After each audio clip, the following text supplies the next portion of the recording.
नेपाल के राजा शाही परिवार के 9 लोगों की हत्या का राज। आखिर क्यों नेपाल के युवराज ने अपने ही परिवार के 9 लोगों को मारकर हत्या कर दी। दोस्तों, मैं सजेंद्र आज की जो कहानी की सच्ची घटना आप लोगों को सुनाने जा रहा हूँ, वो कहानी की सच्ची घटना अपने पड़ोसी देश नेपाल की है। दोस्तों, इस कहानी को सुनाने का उद्देश्य किसी का दिल दुखाना या किसी के दिल को ठेस पहुँचाना नहीं, बल्कि लोगों को जागरूक करना और बताना है। दोस्तों, चलिए कहानी को जानते हैं और समझते हैं कि नेपाल के युवराज ने अपने ही परिवार के 9 लोगों को आखिर क्यों मार दिया। दोस्तों, कहानी को जानने से पहले आप लोगों से मेरी एक ही रिक्वेस्ट है कि आपने हमारे इस चैनल को सब्सक्राइब नहीं किया है तो प्लीज़ हमारे इस चैनल को सब्सक्राइब कर लीजिए। तो चलिए दोस्तों, कहानी को जानते हैं और समझते हैं। दोस्तों, 24-25 साल पुरानी ये कहानी है। उस वक्त नेपाल में राजतंत्र हुआ करता था। उस वक्त नेपाल के राजा वीरेंद्र सिंह थे। वीरेंद्र सिंह के राज की एक प्रथा थी। वो प्रथा सिर्फ उनके परिवार वालों के लिए हुआ करती थी। इस प्रथा में एक पार्टी हुआ करती थी महीने के हर तीसरे शुक्रवार को। राजा वीरेंद्र सिंह का एक बड़ा बेटा होता है जिसका नाम प्रिंस दीपेंद्र होता है। प्रिंस दीपेंद्र देवराणा नाम की लड़की से प्यार करता था और उससे शादी करना चाहता था। जब ये बात वीरेंद्र सिंह के राज्य में पहुंचती है तो इस बात से साफ इनकार कर दिया जाता है। खासकर उसकी दादी और उसकी माँ ये बात कहकर साफ मना कर देती हैं कि अगर तुमने उस लड़की को घर लेकर आए या उससे ज़बरदस्ती शादी करके घर लेकर आए तो जो तुम्हारे पिता के बाद तुम्हें राजशाही की पदवी मिलने वाली है वो तुम्हें न मिलकर किसी अन्य को मिल जाएगी। इस बात से प्रिंस दीपेंद्र बहुत ज़्यादा नाखुश थे। 1 जून 2001 आता है। इसी दिन पहले की तरह नारायण हित का जो त्रिभुवन होता है उसमें एक पार्टी रखी जाती है। पार्टी का सारा जिम्मा दीपेंद्र को सौंपा जाता है। पार्टी में सबसे पहले वीरेंद्र के जीजा जो होते हैं जिनका नाम महेश्वर कुमार होता है वो पहुंचते हैं। दीपेंद्र उनका बढ़िया स्वागत करता है और थोड़ी देर बाद जो महारानी ऐश्वर्या होती हैं वो पहुंचती हैं। महाराजा वीरेंद्र के जो 3 बहनें होती हैं जिनका नाम शोभा, शांति और शारदा होता है वो भी पहुंच जाती हैं। यानी कि 8 बजे तक धीरे धीरे परिवार के सभी लोग पहुंच जाते हैं, चाहे वो चाचा हो, दादा हो। महाराज वीरेंद्र को आने में थोड़ा देर हो जाती है क्योंकि वो पत्रिका के संपादक जो माधव रिमाल होते हैं उनको इंटरव्यू दे रहे होते हैं। उसके बाद उनकी माँ पहुंच जाती है मर्सिडीज से, जो कि पार्टी में न जाकर एक कमरे में जाकर एक सोफे में बैठ जाती हैं। उधर पार्टी में दीपेंद्र जो होता है वो शराब पी रहा था और सभी लोगों को पिला रहा था। खूब मौज मस्ती हो रही थी। तभी दीपेंद्र को ज़्यादा नशा होने की वजह से वह ज़मीन पर गिर जाता है। तो परिवार के जो लोग होते हैं उसका हाथ पैर पकड़ते हैं और एक कमरे में ले जाकर उसे लिटा देते हैं। उसी समय महाराजा वीरेंद्र भी आ जाते हैं और वो पार्टी की तरफ न जाकर वो अपनी माँ के पास जाकर बैठ जाते हैं जहाँ उनकी माँ एक कमरे में बैठी होती है। इधर दीपेंद्र की नींद खुल जाती है और वह उठता है, बाथरूम की तरफ जाता है और पलटी वल्टी करता है।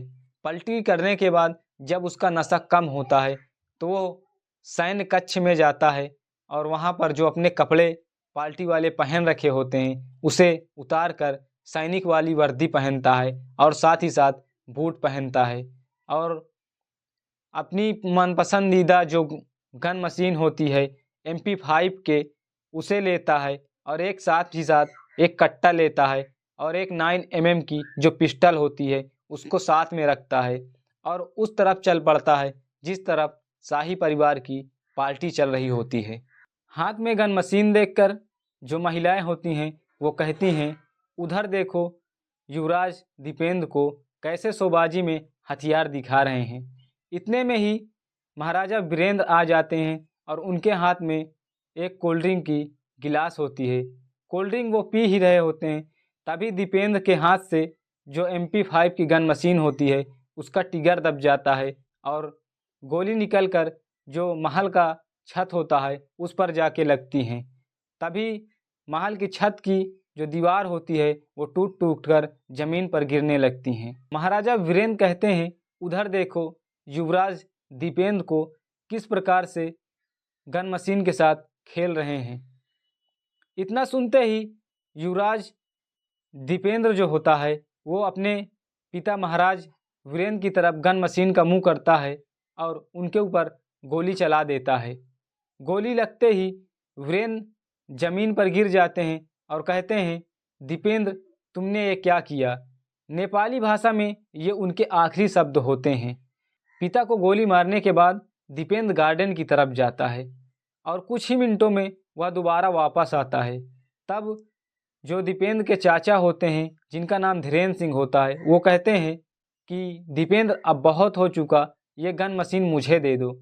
और उनकी तरफ जाते हैं तभी दीपेंद्र उनकी तरफ गोली चलाने लगता है। उनको इतनी पास से गोली लगती है कि धीरेन्द्र उड़ते हुए दूर जाकर गिर जाते हैं। उसके बाद दीपेंद्र ने इस प्रकार से गोली बरसाना शुरू किया कि मानो उसने अपना आपा खो दिया हो। जिसको सामने देखता उस पर गोली बरसाने लगता।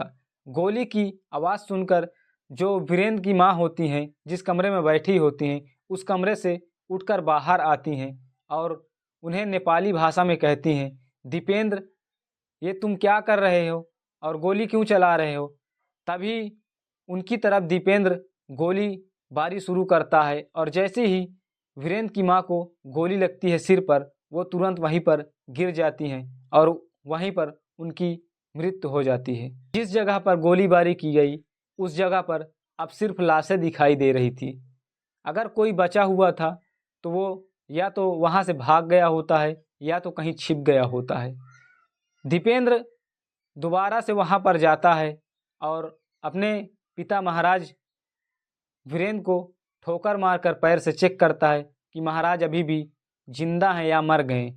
मरने के बाद भी दीपेंद्र अपने पिता वीरेंद्र को सिर पर गोली मारता है। इस घटना में शाही परिवार के 9 लोगों की जान जा चुकी थी, जिनका नाम था राजा वीरेंद्र, रानी ऐश्वर्या जो उनके माता पिता होते हैं, और छोटा भाई राजकुमार निरंजन और उनके चाचा धीरेन्द्र होते हैं। कुल 9 लोगों की हत्या हो चुकी थी। उसके बाद जो दीपेंद्र होता है अपने सिर पर गोली मारता है और वह जमीन पर गिर जाता है। उस वक्त उसकी मृत्यु नहीं होती है। 9:30 बजे के करीब उसे अस्पताल ले जाया जाता है और वह कोमा में चला जाता है। अगले दिन इस बात का किसी को भनक नहीं लगता है कि आखिर राजा वीरेंद्र की हत्या कैसे हुई और उनकी परिवार की हत्या कैसे हुई। अगले दिन दीपेंद्र को राजा घोषित कर दिया जाता है, जिसने अपने ही शाही परिवार के 9 लोगों को मारकर हत्या की होती है। और यह कहा जाता है कि जब तक वीरेंद्र के बड़े बेटे युवराज दीपेंद्र ठीक नहीं हो जाते तब तक महाराजा वीरेंद्र के छोटे भाई ज्ञानेंद्र को राजपाट संभालना होगा। हालांकि ये बात किसी को नहीं बताई जाती कि राजा वीरेंद्र की मृत्यु कैसे हुई। 3 दिन बीत जाने के बाद चौथे दिन यानी कि 4 जून 2001 को दीपेंद्र भी अस्पताल में मर जाता है। दीपेंद्र के मर जाने के बाद वीरेंद्र के छोटे भाई जो ज्ञानेंद्र होता है उसे राजपाट मिल जाता है। दोस्तों, इस कहानी को सुनने के बाद और दीपेंद्र के बारे में आप लोग क्या कहना चाहेंगे? आप लोग अपनी राय कमेंट में ज़रूर बताइए।